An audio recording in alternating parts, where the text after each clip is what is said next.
Hey kids, welcome back to On Stage, Off Stage. I'm your host, George Sapio, and this is episode number 133, September of 2020. Our guest this month is Marc Paykuss. He's from Chestnut Hill, Massachusetts, and his play, The Tinkerbell Situation, is the latest in our series of plays accepted for production or readings, but canceled because of the coronavirus. The Tinkerbell Situation features the vocal talents of Katie Spallone as Carlin, Mara Stevens as Mom, and Susie Easter as Tessa. A suburban home basement. Carlin enters. She sniffs the air and makes a face. She moves to her washer and dryer. As she's about to open the dryer door, her cell phone rings. She puts it on speaker. Hi, Mom. Lights come up on the opposite side of the stage. Mom is sitting in a lounge chair. A small side table is beside her with a book called The Doula Manual on top. Hi, honey. How are you? Oh, not great. How are you? Am I on speakerphone? I hate the damn speakerphone. Well, I'm about to unload the dryer, so I know who's listening in when you're on speakerphone. There's no one here but you and me and the NSA. Not funny. How come you're not doing great?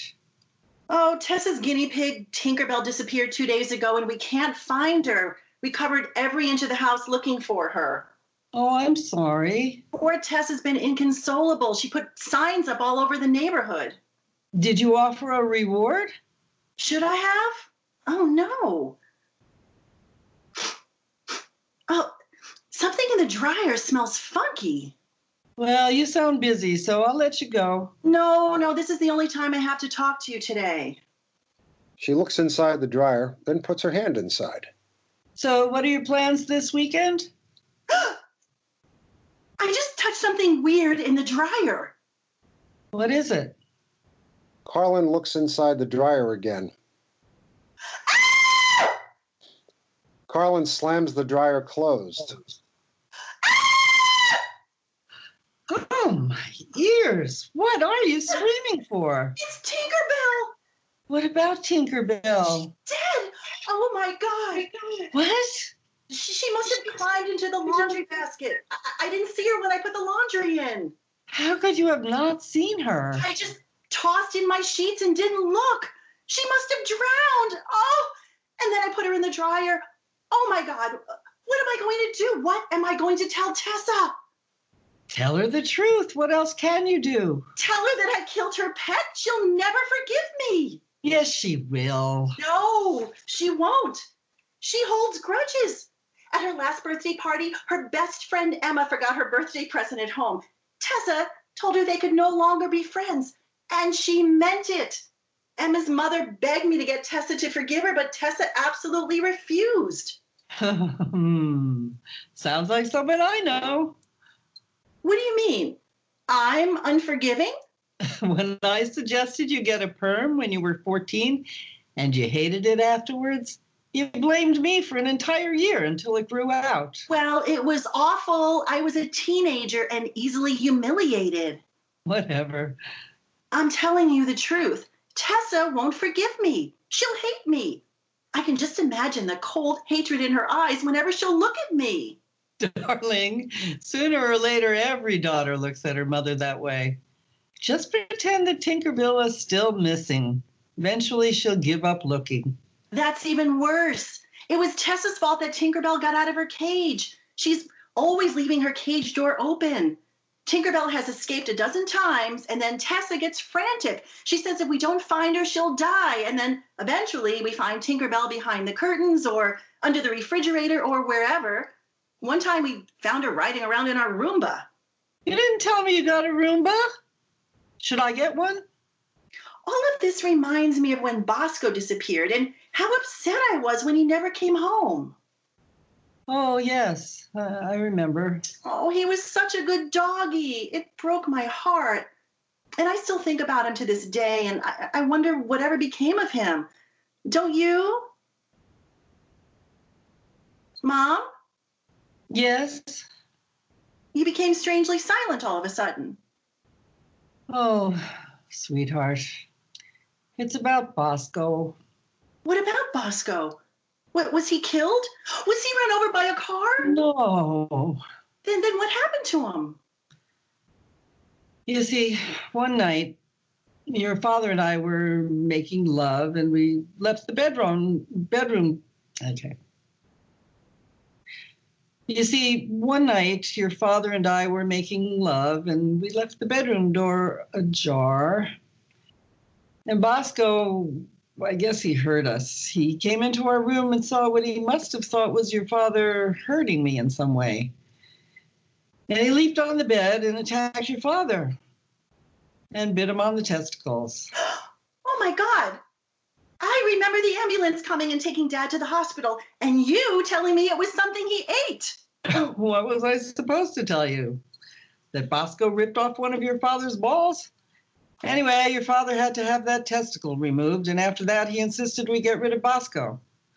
So I knew this lovely couple with a farm, and they agreed to take him. Weren't they afraid that Bosco would do the same thing to them? They were a lesbian couple, Oh. Hilda and Eugenia. Eugenia's quite a good artist. I have one of her lithographs at home. Wow. Well, I guess I understand. At least I can stop worrying about what happened to Bosco. I'm sure he lived a good long life with them, right? Mom? Right. Hey, why don't you ask Jason to tell Tessa? Jason hated Tinkerbell. Tessa would insist he hold her, and afterwards he'd run to the bathroom and drench his hands with Purell. He called Tinkerbell a plague-infested rat. Takes one to know one. We're not going there again, Mom, are we? By the way, I wanted to tell you, yesterday I had the most amazing experience. Remember when I told you Heather had hired me as her birth coach? Oh, vaguely. Well, yesterday early morning, she went into labor. So the midwife and I rushed over there and got Heather into the bathtub so she could have a water birth. And about 5 hours later, she gave birth to triplets. Isn't that wonderful? I can only imagine what the bathwater looked like after that. What an awful thing to say. Something is definitely wrong with you. A dead guinea pig is what's wrong with me. Oh, and she died in the wash with my nicest sheets. My fret linens. The one Uncle Arthur gave us for a wedding present. Just launder them again and they'll be fine. Oh, no, I can't. I'm throwing them out. That's crazy. I can't stomach the idea. They've got to go. Ridiculous. Why stop with the sheets? Get a new washer and dryer while you're at it. Yeah, I know you're being sarcastic, but, well, this is the best time of the year to buy large appliances. You're being totally irrational now. If you don't want to keep the sheets, at least sell them on eBay. Do you think I need to disclose that they were washed with a dead animal? I'm going to say no. I might even say they're from a pet-free home. That would be an outright lie. What? Do you think the person who buys your sheets will drop by to check? Oh, I need vodka. Why don't you try some deep breathing? And Xanax. Mom, I'm home. Hi, Tessa. How was your day? It was awful. I couldn't stop thinking about Tinkerbell. Did you find her? Not yet. I'm sorry. We'll look again when I come upstairs. Well, I should go. No, you can't go. Not until I know what to do. I'm going to look for her now. You do that, sweetie. Now I'm sweating. Carlin, if you don't keep it together, Tessa will know something's up. You're right. I have to calm myself down. Wait, why don't you take her out of the dryer, stuff her in a shoebox or something, and put her in your closet? And then tell Tessa that she died of natural causes. What if Tessa insists I take Tinkerbell to the vet to make sure? I'd have to ask them to write a letter that she died of some rare guinea pig disease or something. I don't think vets can do that. They could get in trouble. I'm sure they'd be open to it. I doubt it. You're not helping. Call me later. Let me know what you decided. I will. Mom! I'm coming. I found her. What do you mean? I found Tinkerbell. She was in the linen closet. Huh? I found her. She's okay. I'm so happy.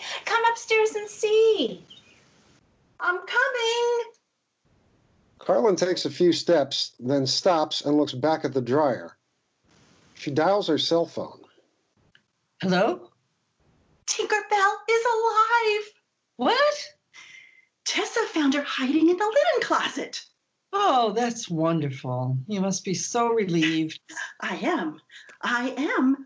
But what's in my dryer? Are you sure about what you saw? It looked like Tinkerbell. I didn't really take a close look.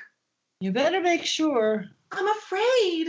Well, whatever it is, it's dead and it can't hurt you. I know, but I'm afraid. You can do it. Okay. I'm doing it. I'm right with you, dear. Carlin reaches the dryer and ever so slowly opens the door and looks inside. She is greeted with hissing and squealing. She slams the door shut. It's a rat, and it's still alive!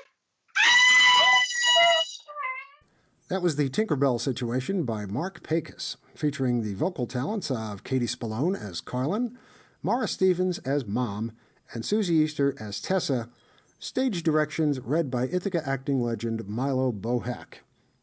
Marc was kind enough to give us a few minutes of his time, and we decided to start off with the obvious place. So where did this play come from? Well, a long time ago, I had a friend whose mother bought her canaries for a pet, and every time she did, something terrible would happen to the canary. The first canary she bought, her daughter, perched on a can of paint and fell in. And the next canary she bought her daughter was perching on a piano bench, and her mother sat on it. And the third canary her mother bought her was flying around the room, and the mother was afraid it would fly out the window and closed the window, and the canary broke its tiny little neck. So that was the inspiration for the Tinkerbell situation. I do not quite know how to react to that. She stopped buying canaries after that, I assume. I think so, yeah. And what I'm not sure of is if she ever told her daughter, my friend, that it was a different canary that she went to replace each time the canary died. That part of the story I don't know, but it makes it more interesting.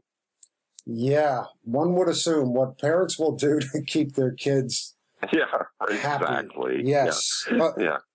Well, it's a wonderful play. We had a great time performing it and recording it, and thank you so much for sending it. Where was it? Do you mind telling me where it was going to be performed before it got canceled? Well, it had the first performance was a stage reading at the Core Artists Ensemble group at the Barrows Stage Theater in New York City. It was the end of October, right around my birthday. It was the perfect birthday present for me.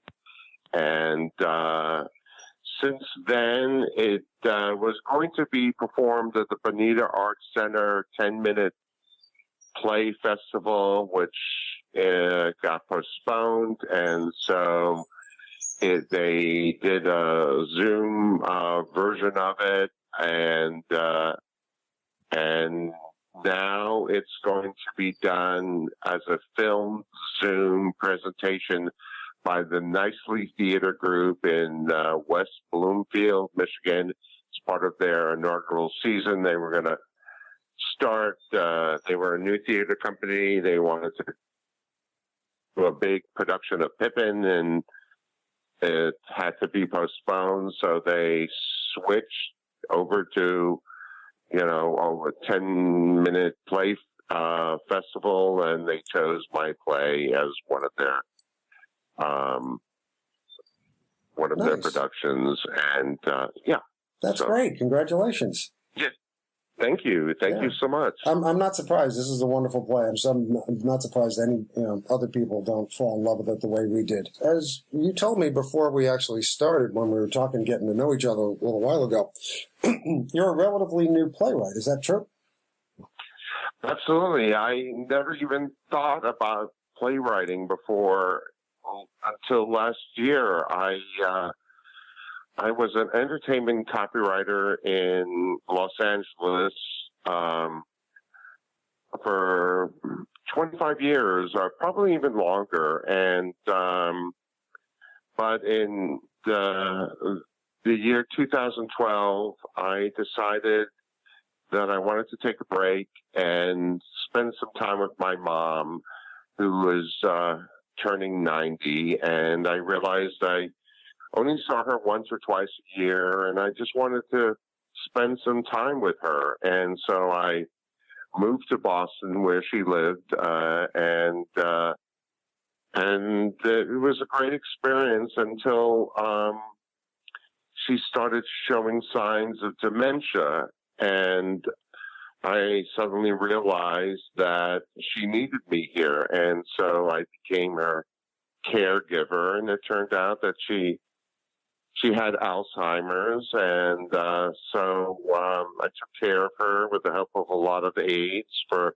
a few years until it was time for her to be relocated to a better situation. And she was in a memory care unit in an assisted living facility for about 4 years, and until she passed away on May 28th from COVID-19. That's this past May 28th. Yeah. Yes. Wow. So this is, for our listeners, this interview is being taped on June 1st, so this is only a few days after the passing of your mom. Yes. I'm actually grateful for the opportunity to talk about something else, because the creative process goes on. It got me through the last few months of COVID, and it continues to do so. So I'm glad I have that ability to put my feelings into words. Well, we're happy to have you on the show, and we give you our deepest sympathies and regrets for the loss of your mom. Thank you. Thank you very much. It's an awful hard thing. Several of people in our circle here have become victims of COVID-19, and it's a terrible, terrible thing to watch and to see happening. And our hearts just break whenever we hear of somebody else we know in one of our circles who's moved on because of it. It's awful, and it makes me angry, and but the energy to be angry is better focused to creative pursuits for myself at this point. Yeah. And I don't, for others, whatever that needs to be channeled to, it's their prerogative, I agree with you. I think that creative outlets are wonderful ways of sorting through your thoughts and your feelings and moving through the progression of confusion and grief that we all go through when things like this happen to us. If you have the ability and you or want to develop it, it's a wonderful outlet. Yeah, it is. Are you working on anything new? Well, I have a play right now, my first full-length drama that is going to be premiering on Zoom on June 14th at 2:30 Eastern Time through the Theater Resources Unlimited. They're a group in New York City that helps facilitate productions to present to the Broadway, off-Broadway, and regional theater community to see if they're interested in pursuing productions of it. And it came completely out of the blue. I'd never written a full-length drama before. I only write comedies, and it was quite a shock to be accepted. And it is, isn't it? It's a wonderful shock. Yeah, really. And just, I'd never even attempted anything like that before because I didn't think I was even capable of it. But I wanted to do something that reflected my Jewish heritage and also was pertinent to what was going on in the world on the refugees situation, which I think is just awful in the United States. And it was a great experience writing it. I wanted to illuminate a chapter of history that few people know about. Right. When after World War II, there were all these displaced persons who had nowhere to go. They couldn't go back to where they lived, and they found themselves in these camps organized by the French and British and German, no, not German, but United States. And they tried to rebuild their lives there as best they could. And they were waiting for, the world to welcome them in, and it wasn't happening. This is your first full-length drama, you said? First full-length drama. Yeah, it's called No Entry. Congratulations. That's a wonderful thing to have. Thank you. I'm still in shock about it, but understandably. Yeah. So how much did it take out of you to actually put all those words down on paper? I felt I really wanted to say something finally, and when you do that, it's so difficult because you don't know if what you're saying is going to matter to anybody else, and anybody else is going to relate to it or not. Yeah. Uh-huh. And, and drawing upon a chapter in history that few people know about, you don't know if anybody would even care. But it reflected so much about what was going on in the world today and the rise of anti-Semitism in the world. I felt I needed to write it. I understand that 100%. And as for people caring about it, I think you'll have quite the audience for it, because even if people from that particular era don't hear it, it's still a phenomenon that is happening everywhere today. The Syrian refugees are all over the world at this particular point. And absolutely, Palestinian refugees and refugees from many, many countries that are fleeing oppression, trying to find a better life just so they can live.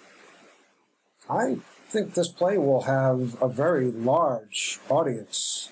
So good luck with this.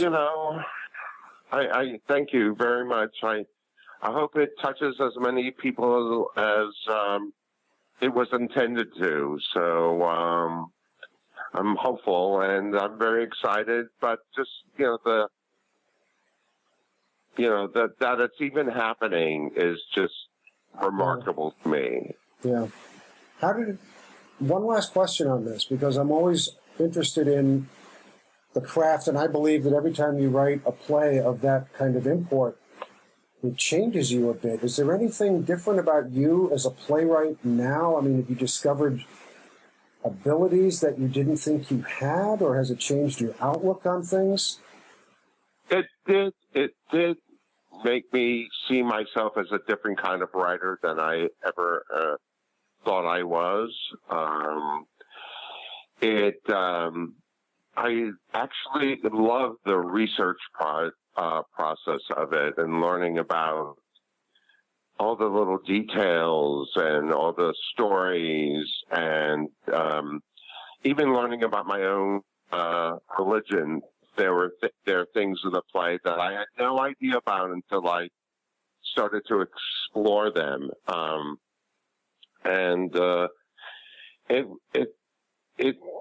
When you write a historically based drama, you learn so much that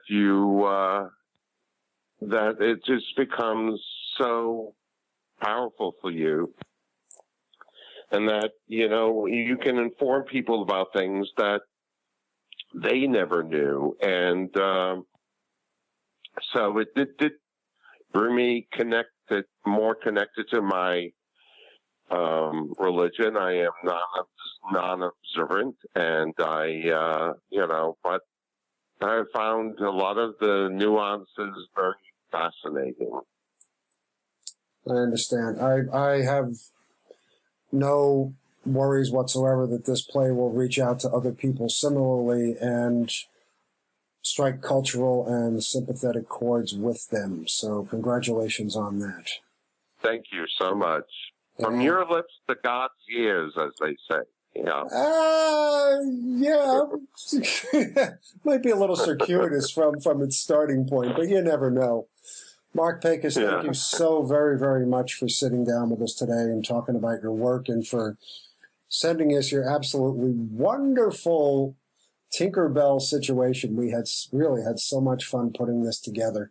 We wish you the best with everything. I'm so happy. Thank you so much. It was a pleasure. Hey kids, thanks for listening to On Stage, Off Stage. On Stage, Off Stage is produced monthly and can be heard on WRFI Ithaca Community Radio, 88.1 and 91.9 Watkins Glen.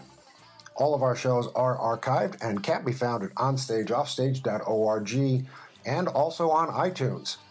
If you enjoy what we do, please recommend us to your friends. Don't forget to like us on Facebook and follow us on Twitter at OnOffStage. On Stage, Off Stage believes in and advocates for a world where all people are free to live their lives as they wish, in peace and without fear. We believe in universal respect, diversity, and equality in all areas of life for all people, no matter their nationality, race, religion, age, sexual orientation, or gender. I'm George Sapio. Thanks once again for listening.